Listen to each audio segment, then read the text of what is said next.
রাত ৩টা বাজে গেছে, তুমি ঘুমাচ্ছ না কেন? সকাল 10টা বাজে গেছে, তুমি উঠছো না কেন? তোমার ঘুমেরও কোনো সিস্টেম নাই, উঠারও কোনো সিস্টেম নেই।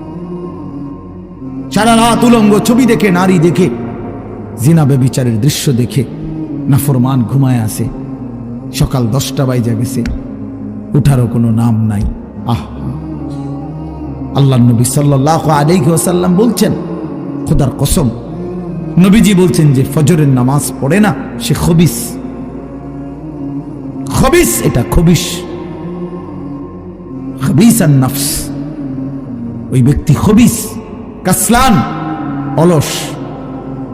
নবীজি বলছেন, যাকা রাজুলুন বালা শাইতানু ফি উযুনাইহি, যে ফজরের নামাজ পড়ে না শয়তান তার 2 কানে পেশাব করে দেয়।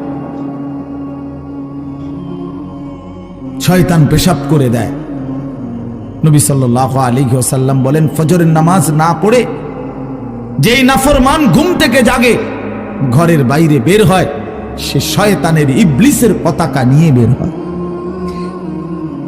রায়াতুশ শাইতান, শয়তানের পতাকা নিয়ে বের হয়। এজন্য দোস্ত, আমরা এটা বোঝা উচিত। আমার কথা, প্রথম কথা এটা প্রত্যেকেই বোঝা উচিত, আমি মুসলমান, আমার একজন আল্লাহ আছেন, আমার শ্রেষ্ঠ রাসূল আছেন,